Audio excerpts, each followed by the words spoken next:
Hello bachcho, welcome back to Shore Academy. I am Vaibhav sir and today we are going to study dimension of a physical quantity. तो बच्चों previous lecture में हमने already study किया है कि physical quantities क्या होते हैं. There are the two types of physical quantities कि पापा एक होती है फंडामेंटल क्वांटिटी, सेकंड होती है डिराइव क्वांटिटीज़. फंडामेंटल क्वांटिटीज जो होते हैं they do not depends on other physical quantities for their measurement और द डेफिनेशन. ओके, लेकिन जो डिराइव क्वांटिटीज़ होते हैं, so derive quantities are derive from the fundamental quantities. Okay, मतलब जो डिपेंड्स होते हैं अदर फंडामेंटल क्वांटिटीज़ पे for their measurement and the definition. तो बच्चों डायमेंशन क्या होते हैं? Okay, so dimensions of physical quantities are the powers or exponents to which the base quantities are raised to represent that quantity. तो actually देखो बच्चों, before starting आपको पता है, जैसे मैं रिकॉल करता हूँ, हमको पता है फर्स्ट सपोज फंडामेंटल क्वांटिटी मास होती है. सो मास जब हम उसका डायमेंशन लिखना होता है तो we are using the letter capital M, length capital L, time we are using the capital T, then temperature के लिए हम यूज़ करेंगे कैपिटल के. देन इलेक्ट्रिक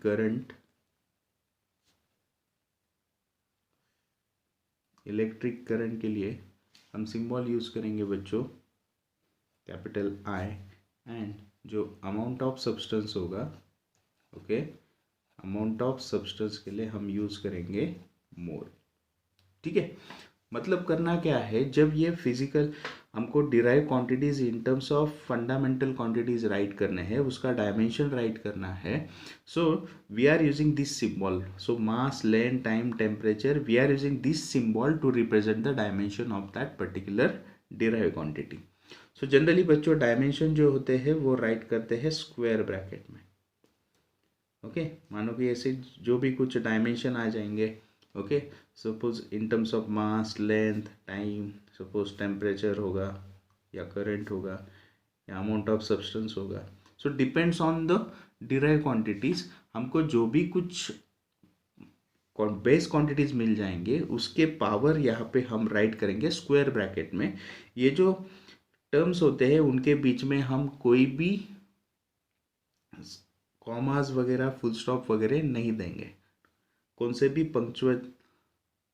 पंक्चुएशन यूज़ नहीं करेंगे.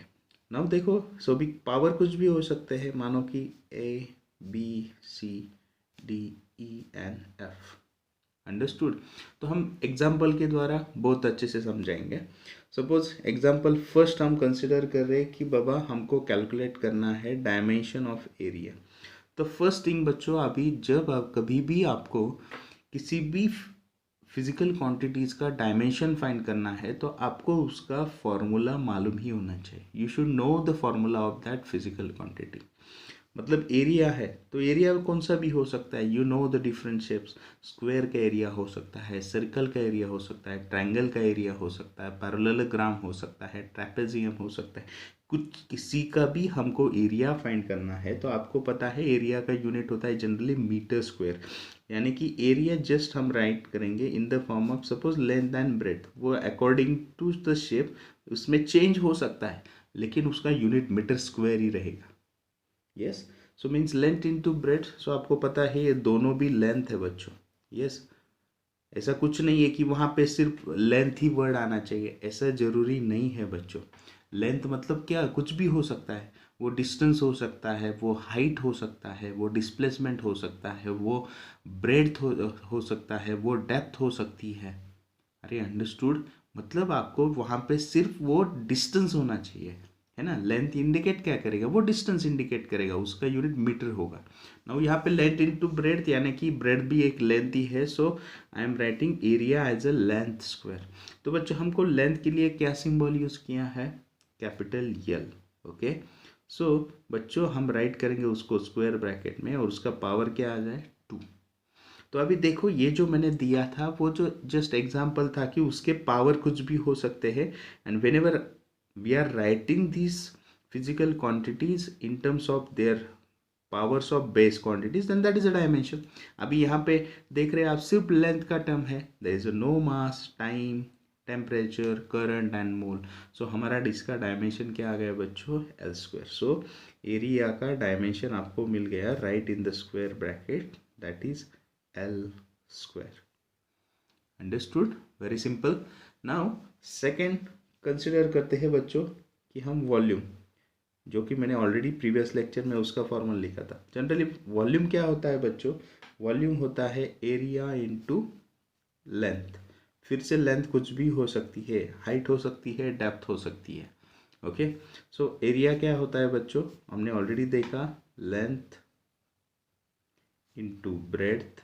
ओके, सो हमने एरिया के जगह सब्स्टिट्यूट किया length into breadth into length.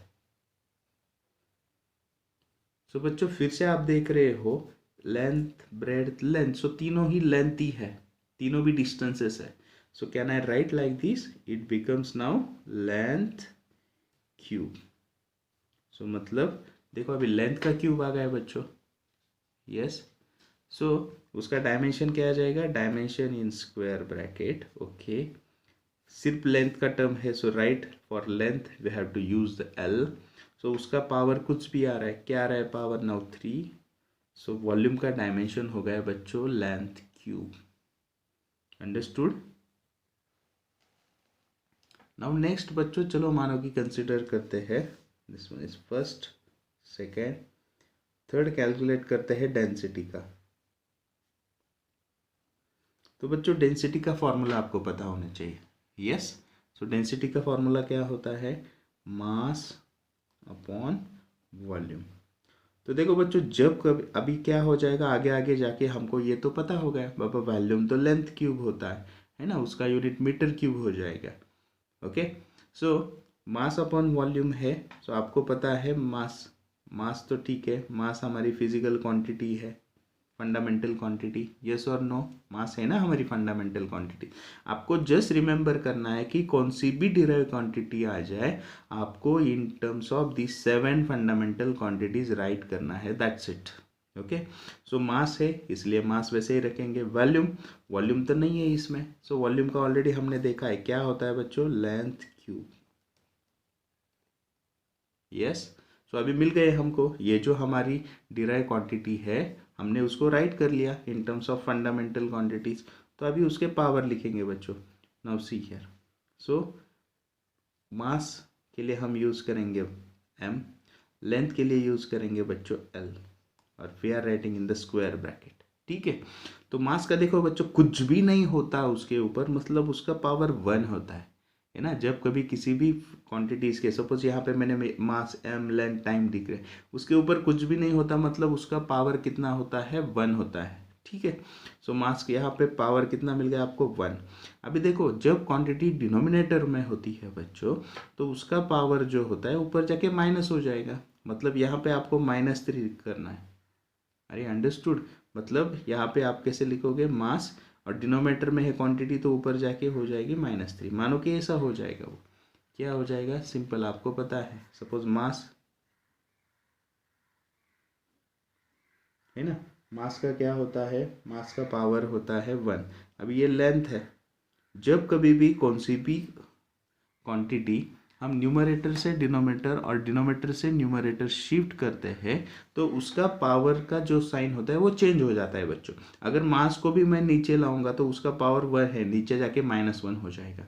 अभी लेंथ का पावर +3 है, जब हम उसको न्यूमरेटर में शिफ्ट करेंगे तो पावर कैसा हो जाएगा, उसका माइनस हो जाएगा, यहाँ पे +3, यहाँ पे -3। इसीलिए हमने यहाँ पे राइट किया mass to the power 1 and length to the power -3।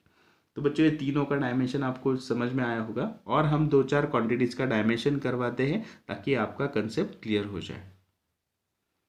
तो बच्चों देखो नेक्स्ट सपोज हम कैलकुलेट करेंगे स्पीड और वेलोसिटी। तो बच्चों स्पीड का फॉर्मूला होता है डिस्टेंस अपॉन टाइम, ओके, और वेलोसिटी का फॉर्मूला होता है डिस्प्लेसमेंट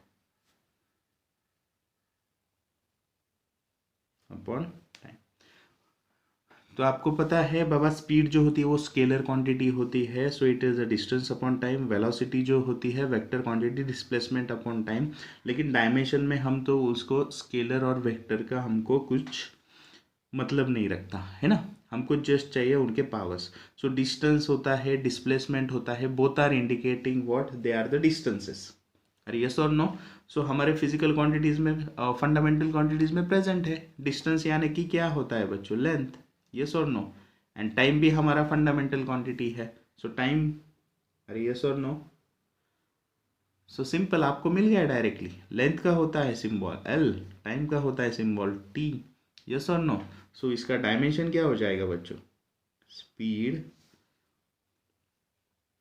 और जो वेलोसिटी है, स्पीड और वेलोसिटी का डायमेंशन क्या हो जाएगा, सिंपल, इट इज़ व्हाट बच्चों, लेंथ। आप देख रहे हो लेंथ का पावर है 1, यस, और टाइम जो हो रहा है वो डिनोमीटर कुछ भी नहीं मतलब 1 होता है, और टाइम है, टाइम का पावर 1 है, वो ऊपर जाके क्या हो जाएगा, -1।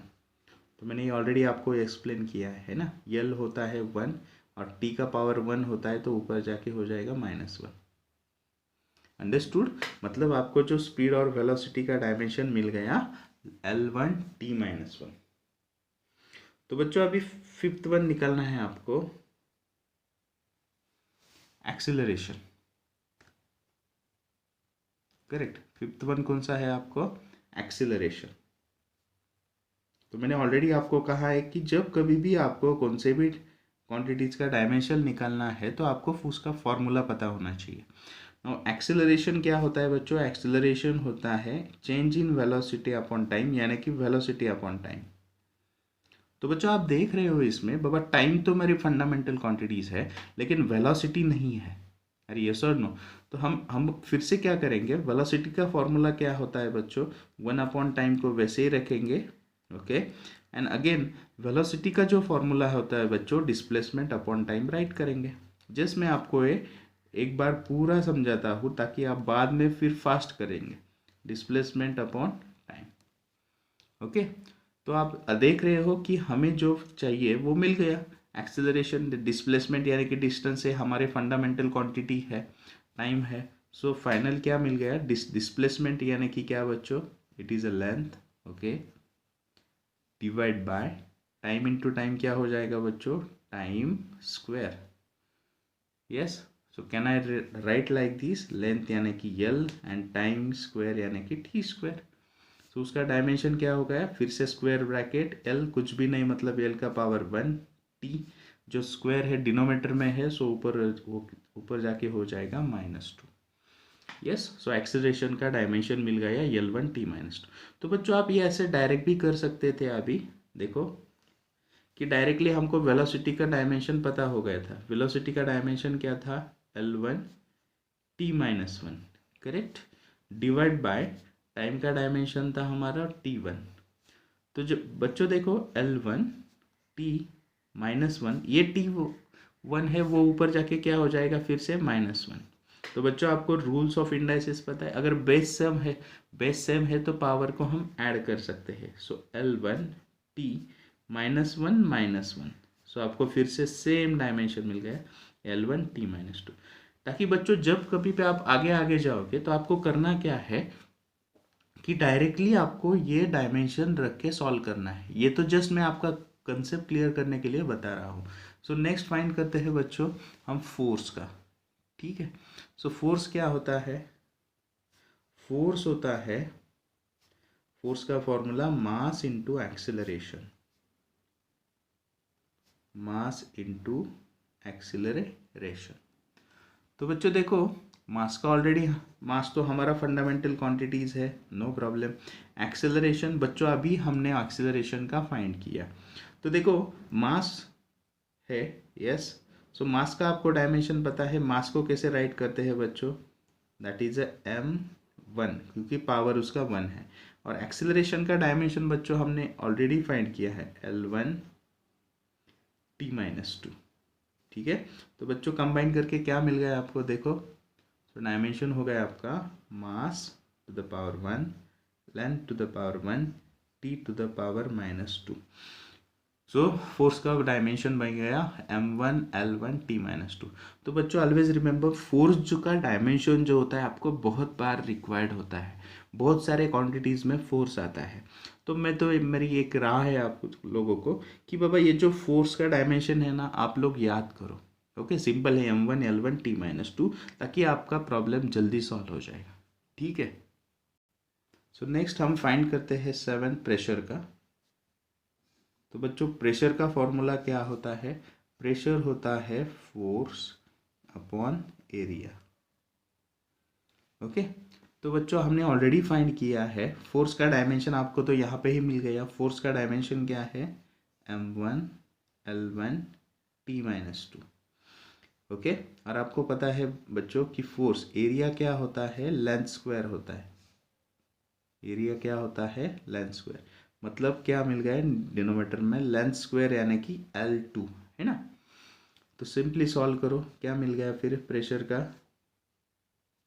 सो प्रेशर का डायमेंशन मिल गया आपको। Now see m1 l1। तो बच्चों देखो t-2, फिर से लेंथ का पावर 2 है, जब न्यूमरेटर में शिफ्ट करेंगे तो वो क्या हो जाएगा? -2।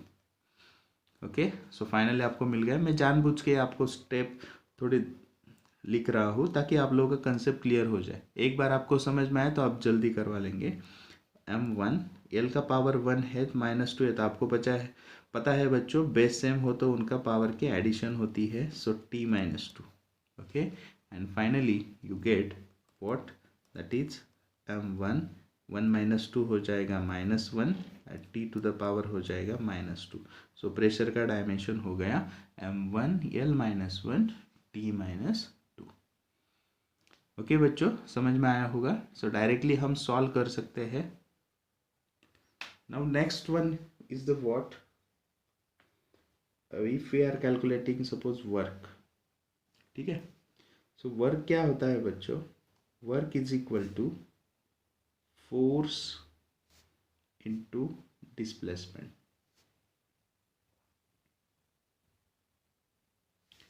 यस, तो बच्चों देखो फोर्स का तो हमने ऑलरेडी कैलकुलेट किया है, m1 yes l1 t-2 into बाबा डिस्प्लेसमेंट है। डिस्प्लेसमेंट यानी कि डिस्टेंस, लेंथ है वो, लेंथ, और कितना है उसका पावर? कुछ भी नहीं, मतलब 1 है।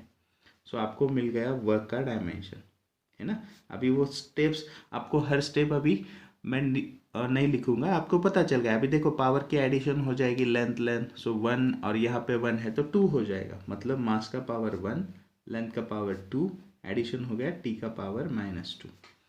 अंडरस्टूड? Very simple. एक बार आपकी प्रैक्टिस हो जाएगी थी आप फट फट फट फट सॉल्व कर दोगे। नाउ नेक्स्ट वन है, सपोज नंबरिंग मुझे याद नहीं है, थोड़ा बहुत इधर उधर होगा तो देख लेना। सो 10 सपोज मैं कंसिडर करता हूँ। अभी देखो सपोज पावर कंसिडर करते हैं। Okay, power. सो पावर क्या होता है बच्चों? पावर होता है वर्क अपॉन टाइम, है ना। तो यहाँ पे आपको वर्क का डायमेंशन मिल गया already, m1 l2 t-2। Okay, divide by बच्चों टाइम है तो टाइम का डायमेंशन 1 होगा। यस और नो? तो अभी यहाँ पे सिंपल है। देखो आपको पता है मैं अभी हर स्टेप नहीं लिखूंगा, सिंपल मास। ठीक है बाबा, मास तो है, लेंथ भी है। अभी देखो ये -2 है और ये t का पावर 1 है, ऊपर जाके -1 हो जाएगा। सो -2 -1 कितने हो जाएगा बच्चों? -3। सो ये मिल गया आपको पावर का dimension. Yes, now suppose 11 one more, suppose momentum. Momentum का फॉर्मूला पता होना चाहिए, मैंने ऑलरेडी वही रिपीट कर रहा हूँ सेम थिंग कि अगर डायमेंशन का क्वेश्चन आया तो आपको उसका फॉर्मूला पता होना चाहिए। सो मास इनटू वेलोसिटी, करेक्ट। तो बच्चों मास है, मास तो आपको पता है, मास तो हमारी फंडामेंटल क्वांटिटी है। ओके, मास का पावर कितना है? 1। और वेलोसिटी का बच्चों ऑलरेडी हमने स्टडी किया है और ओरली आप कर सकते हो। हाँ बाबा, वेलोसिटी क्या होती है? Displacement upon time. तो डिस्प्लेसमेंट यानी कि length 1 per unit time, denominator में जाएंगे तो power minus, per unit time displacement upon time, so power -1। So very simple. सो मोमेंटम का डायमेंशन आपको मिल गया बच्चों, मोमेंटम का that is m1 l1 t-2। Okay, and finally you get what? That is m2 l2 t-2। Okay, so very simple. So momentum का dimension आपको मिल गया बच्चों, मोमेंटम का that is m1 l1 t-2। Okay, and finally you get what? That is m2 l2 t-2। Okay, T minus one. ठीक है, suppose next consider करेंगे जो होता है आपको पता है कि बाबा हम कंसिडर करेंगे अभी नेक्स्ट डायमेंशन जो है सपोज टॉर्क का, है ना। टॉर्क क्या होता है बच्चों? टॉर्क होता है फोर्स इनटू परपेंडिकुलर डिस्टेंस, है ना, फ्रॉम जो पीवट पॉइंट। ठीक है, वो कंसेप्ट तो आपको ये जो है बच्चों फर्स्ट चैप्टर में आपको just remember the quantities and their formulas, so that we can write the dimensions easily. अभी ये जो बेसिक कंसेप्ट है तो पूरे फिजिक्स में आपको एक एक फार्मूला आप देखोगे कि आ जाएगा हर एक चैप्टर में। ताकि टॉर्क है तो रोटेशनल मोशन में आप स्टडी कर लोगे कि टॉर्क होता क्या है, उसका बेसिक कंसेप्ट क्या है। लेकिन फर्स्ट चैप्टर में you just try to remember the physical quantities, उसका formula and its dimension. Okay, so force into distance है बच्चों, तो आपको पता है फोर्स का डायमेंशन हमने ऑलरेडी किया है m1 l1 t-2 इंटू बच्चों डिस्टेंस है। सो डिस्टेंस यानी कि लेंथ, है ना। लेंथ कितना पावर है उसका? कुछ भी नहीं, मतलब 1 है। सो लेंथ का पावर आ जाएगा 1। सो टॉर्क का डायमेंशन क्या हो गया बच्चों? टॉर्क इज इक्वल टू, देखो मास है एक ही है, ओके। लेंथ, अभी देखो लेंथ का आगे फिर से मल्टीप्लीकेशन, यहाँ पे लेंथ का पावर 1, यहाँ पे भी 1, तो 1 + 1 ऐड हो जाते हैं, पावर्स 2 बन गया, एंड टाइम का बन गया -2। Okay, then moment of inertia,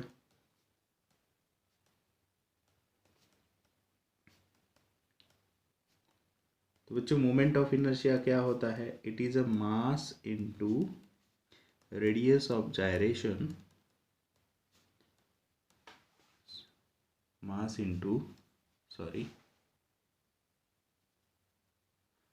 into radius of gyration का स्क्वायर।